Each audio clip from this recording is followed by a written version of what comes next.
Hi, Nathan here, welcome back to another Game Pass review. This week's game we'll be going through Gears of War Tactics. If you haven't already, please subscribe to the channel as it does help out a bunch. With that out of the way, let's start the review.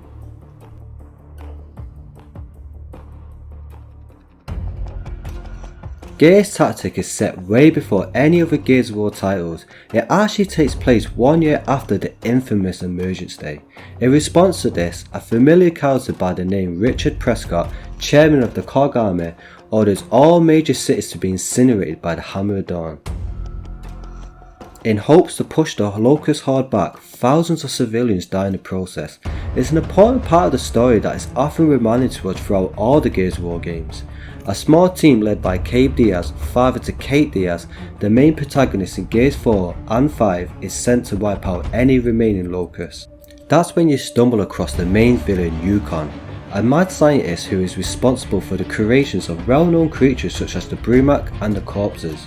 With his impressive history, Yukon is one of the most interesting bosses since General Ram in my opinion. It's nice to see the amount of respect by Team Splash Damage to showcase what is questionably one of the most important timelines for the Gears fanbase.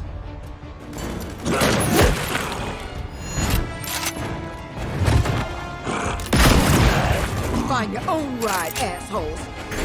On your journey you will come across new characters such as Michaela Dawn, a stranded who briefly fought the COG army in past wars. Settling her differences aside to take down Yukon, Michaela creates some intense friction between new formed squad, especially when it comes to their other next main character, Sid Redburn, an old COG veteran with some personal beef with Yukon from his past. The trio are new and interesting and have more than enough going on for you to want to see it to the end. Not to mention a few characters I wouldn't want to spoil, but they're a great wink and nod for future titles in the Gears timeline. Gears Tactics doesn't play like your typical Gears third person shooter. It's a full on tactical RPG. Players who are familiar with Fire Emblem and XCOM will feel similarities. You can play up to 4 characters in a team, each have 3 action points to spend per turn. What action points you say? Well, every action you do costs you. Moving your character, shooting, reloading, using abilities and so on. Planning a strategy isn't free. Trying to optimize all your action points per turn with all team members is key to completing levels. Points you have left over can be used for Overwatch, a very powerful action you will need to abuse. Anyone stepping into your cone shape will be shot even on the enemy's turn, interrupting their plans as much as possible. This game commits to stacks and numbers before anything else, which I can understand people being put off by this. Missing a shot when a Locust is stood right next to you when you can physically see looks silly. For me, it only adds and strengthens to the RPG side of things. What separates this from other top-down RPGs is all the Gears mechanics have managed to naturally tie in. Several things you'll notice off the bat, like the executions. Shooting away at a Locust doesn't always result in death, but mostly putting them in a down state. Finishing them off with a good old Gears execution will give every other team member an additional point to play with. Remember emergence holes? Well, they're back, and like you would expect, throwing a frag grenade to close them up will stop Locusts respawning every turn. Gears Tactics dives deeply into the RPG side of things, but never lets you forget you're still playing a Gears War game at heart. One of the main focuses in Gears Tactics is creating your own army. Thankfully there's a lot of different soldiers and classes that each come with their own guns and abilities. First we have the Vanguard. Working as a tank, this allows you to get in close, which is useful when using your Retro Lancer. Great close to mid range with longer distances, massively reducing its accuracy. Second, we have the support class. This is your go-to staple and beginner friendly units. These are your medics and your all-rounders. Equipped with the also famous Lancer.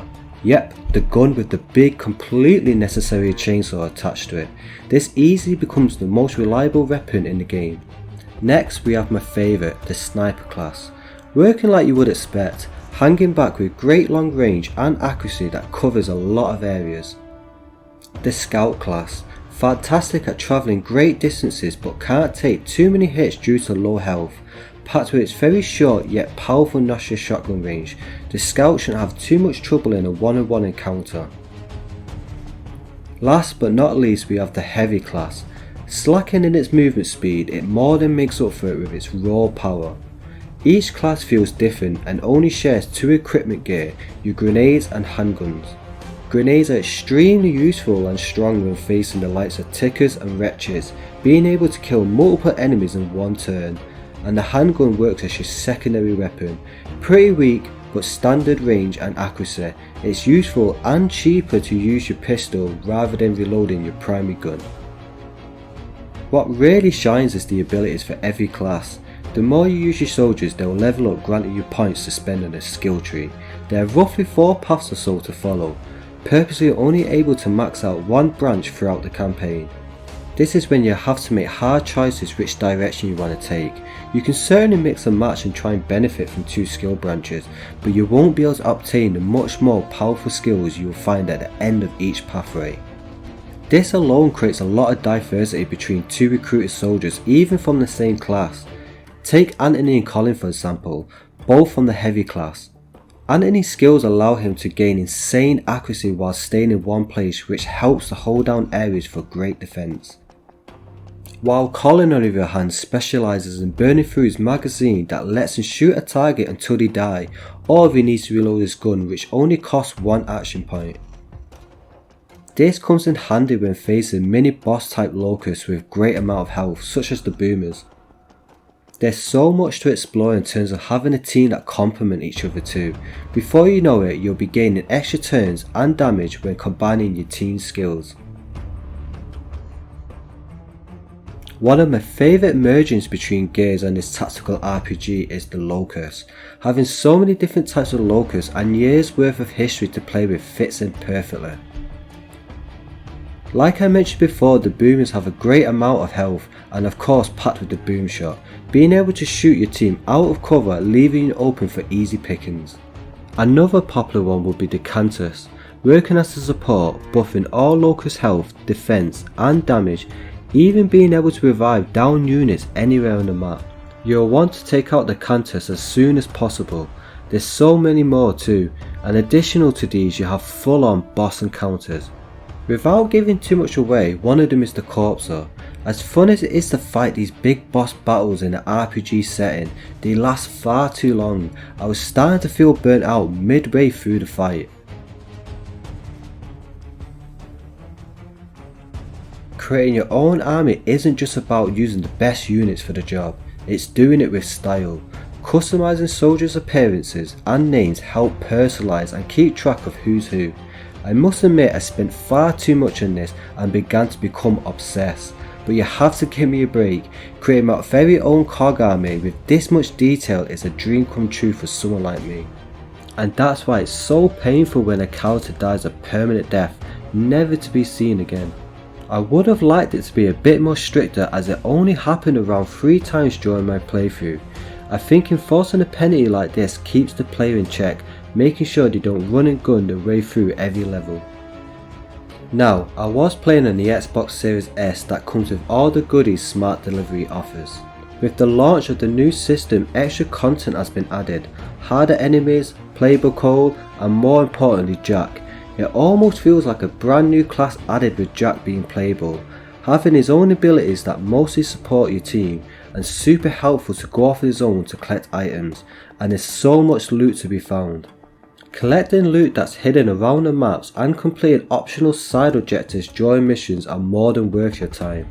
Giving you gear to wear and weapon mods that increase stacks and sometimes gives perks to whoever it's equipped to. These mods can easily turn the tides around, with some giving you a small chance to shoot twice or reload your gun without costing anything. My problem comes with the way it's set up. It's a nightmare of a mess at times.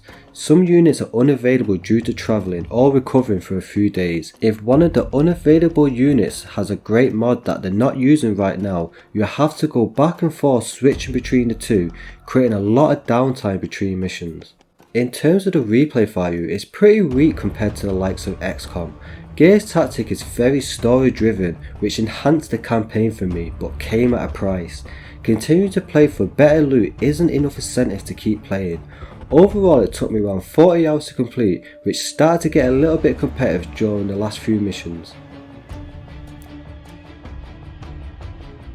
With a weak replay value and a campaign that should have been 5 hours shorter for it to not get repetitive during the end, Gears Tactics does a great job at creating a brand new tactical RPG that fits side by side with the Gears franchise.